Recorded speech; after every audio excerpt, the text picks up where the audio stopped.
اور اب ہمارا سامنا ڈونلڈ ٹرمپ سے ہے آنے والے 4 سالوں کے لیے، یعنی ڈونلڈ ڈک سے ڈونلڈ ٹرمپ تک کا یہ سفر ہم نے پوری زندگی میں طے کیا۔ دیکھیے اب پردہ غیب سے کیا ظہور میں آتا ہے۔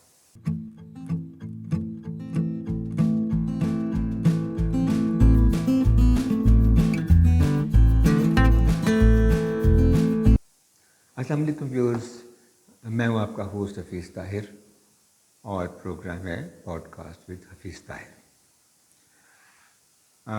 ویورز، جب میں نے ہوش سنبھالا اور سینما میں فلمیں دیکھنے جانے لگا تو اس زمانے میں انگریزی فلموں سے پہلے کارٹونز دکھائے جاتے تھے، مختلف قسم کے کارٹون، مگر ان میں ایک کارٹون ہوتا تھا ڈونلڈ ڈک، جو ہمیں بہت پسند تھا اور ہمارے دل کو لبھاتا تھا۔ وہ اپنی سمجھ میں آنے والی اور نہ سمجھ میں آنے والی آواز سے ہم تک کچھ میسج پہنچانا چاہتا تھا جو ہم سمجھ آتے تھے۔ وہ سیلر سوٹ پہنتا تھا اور بو ٹائی لگاتا تھا اور کیپ پہنتا تھا اور مختلف قسم کے کارنامے انجام دیتا تھا۔ اس کا ایک بس غصہ تھا، جب اس کو غصہ آتا تو اس میں اس کا اپنا نقصان بھی ہو جاتا، مگر اسی غصے سے وہ حملہ آوروں کا مقابلہ بھی کرتا تھا اور شارکوں اور شیروں سے لڑ جاتا تھا۔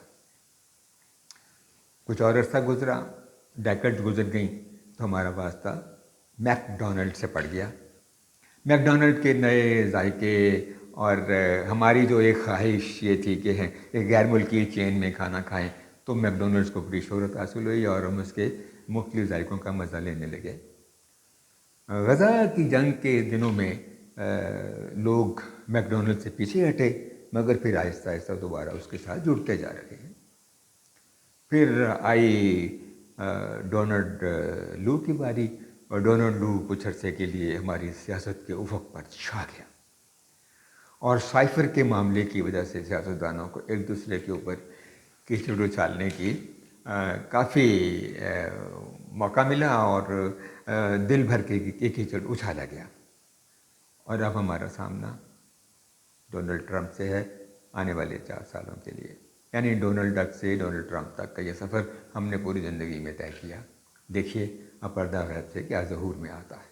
کسی سابق صدر کا ایک ٹرم میں ہار کر دوسری ٹرم میں جیت جانا امریکی تاریخ کا معجزہ ہی کہا جا سکتا ہے۔ ڈونلڈ ٹرمپ نے کمیلا ہیرس پر جو واضح برتری حاصل کی، تو ان کے ہاتھ میں کون سا ایسا ٹرمپ کارڈ تھا؟ دس از اے $1 ملین کویسچن۔ میرے خیال میں ان کے ہاتھ میں کئی ٹرمپ کارڈ تھے۔ پہلا کارڈ جینڈر کارڈ تھا، یعنی ان کا مرد ہونا۔ امریکی معاشرہ جتنا لبرل ہو جائے، جتنا بھی روشن خیال ہو جائے، ابھی اس لیول پہ نہیں آیا کہ وہ کسی عورت کو اپنا صدر تسلیم کر لے۔ کمالا ہیرس تو چلیے ایک سیاہ فام ہے، مگر امریکنوں نے تو سفید فام ہیلری کلنٹن کو بھی ہرا دیا تھا، انہیں مسترد کر دیا تھا۔ اس کے علاوہ ایک اور ٹرمپ کارڈ جو صدر نے بڑی کامیابی سے کھیلا، وہ تھا فائٹر کارڈ، یعنی ڈونلڈ ٹرمپ نے اور ان کی ٹیم نے امریکی عوام کے ذہن پر یہ بات ثبت کر دی کہ ڈونلڈ ٹرمپ ایک فائٹر ہیں، بہادر ہیں۔ اور خاص طور پر جب وہ ان پر چلائی گولی ان کی گال کے قریب سے گزری اور ہلکا سا زخم لگاتی ہوئی چلی گئی، تو انہوں نے گھبراہٹ کا مظاہرہ کرنے کے بغیر کہا، ہم لڑیں گے، ہم فائٹ کریں گے، اور انہوں نے اپنی کمپین کو بڑی ہمت و جمامردی سے چلایا۔ تو یہ ہمدردی اور بہادری کا ووٹ بھی ڈونلڈ ٹرمپ کو ملا۔ امریکی صدر رچرڈ نکسن کو تو ایک واٹر گیٹ اسکینڈل ہی لے ڈوبا، مگر ڈونلڈ ٹرمپ پر تو بہت سارے الزامات ہیں اور ان میں سے بہت سارے ثابت بھی ہو چکے ہیں۔ کچھ مقدمات ایسے ہیں جو عدالت میں زیر سماعت ہیں، مگر اس کے باوجود وہ امریکہ کے صدر منتخب ہو چکے ہیں۔ ان پر ایک الزام تو یہ ہے کہ انہوں نے ایک پورن سٹار کو اپنا منہ بند رکھنے کے لیے خطیر رقم ادا کی، جو ثابت ہو گیا۔ پھر ایک اور کیس میں جس میں ان پر الزام تھا کہ انہوں نے اپنے کاروباری ریکارڈ میں رد و بدل کیا، وہ اس میں بھی مجرم قرار پائے۔ پھر کیپٹل ہل کا واقعہ جو ہے وہ کس کو پتہ نہیں کہ جب ایک وہاں ہنگامہ برپا ہوا اور کیپٹل ہل پر حملہ ہوا تو عوام اور پولیس میں سے کئی افراد زخمی ہوئے اور کچھ ہلاک بھی ہوئے۔ اس میں بھی ڈونلڈ ٹرمپ پر الزام لگایا جاتا ہے کہ انہوں نے لوگوں کو کیپٹل ہل پر حملہ کرنے کے لیے اکسایا۔ ان پر ایک الزام یہ بھی ہے کہ انہوں نے ریاست جارجیا میں الیکشن کے نتائج میں رد و بدل کرنے کی کوشش کی۔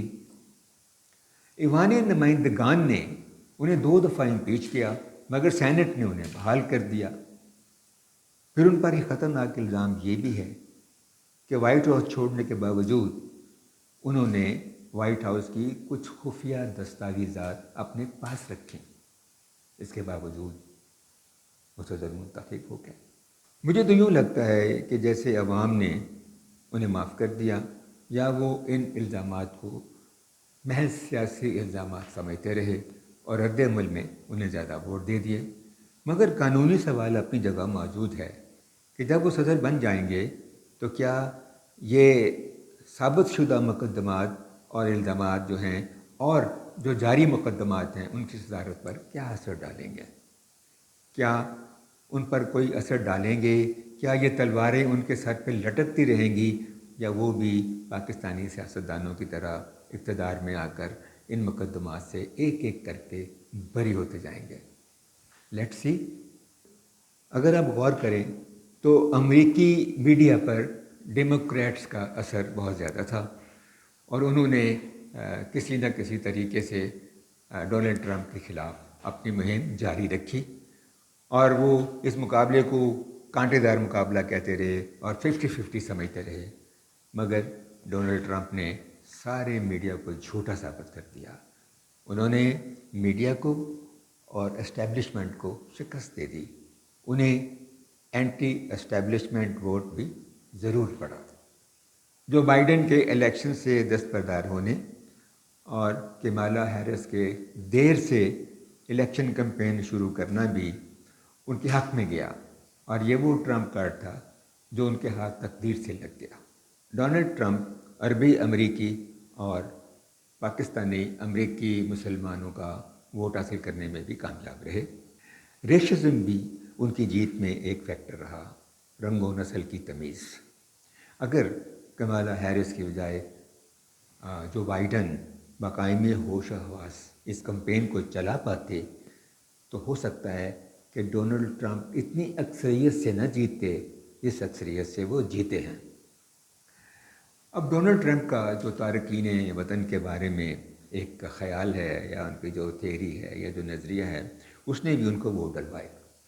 وہ کہتے ہیں کہ جس نے آنا ہے امریکہ میں وہ لیگلی آئے، وہ قانونی طور پر آئے، لیکن جو غیر قانونی تارکین وطن ہیں وہ اپنے اپنے وطن لوٹ جائیں۔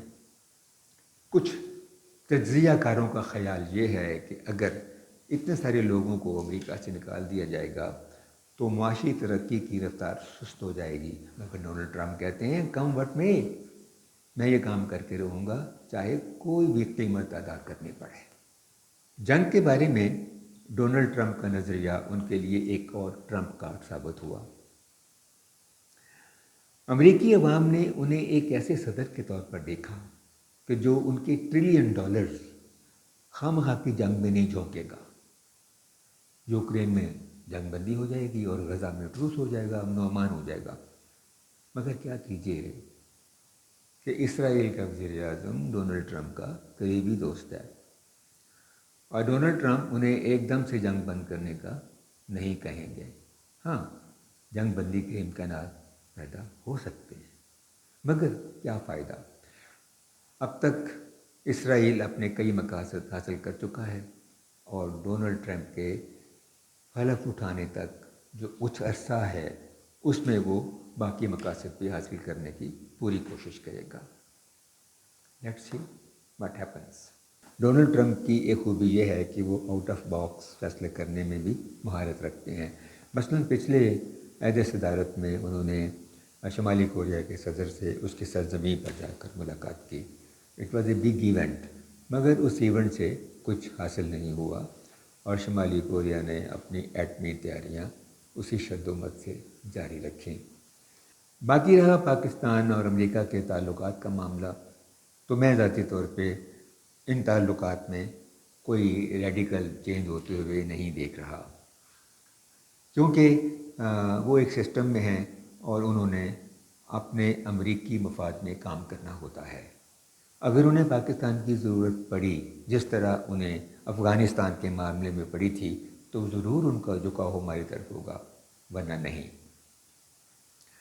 جنوری میں جب وہ امریکہ کے مستند صدر ہو جائیں گے تو ہم دیکھیں گے کہ کیا انہوں نے اپنے پہلے عہد صدارت کی غلطیوں سے کچھ سیکھا، اور جب وہ اگلی ٹرم میں ہار گئے تو کیا انہوں نے مختلف طریقے سے سوچنا شروع کیا اور اپنی سوچ کو بدلا. Let's keep our fingers crossed. خدا حافظ، پھر ملیں گے.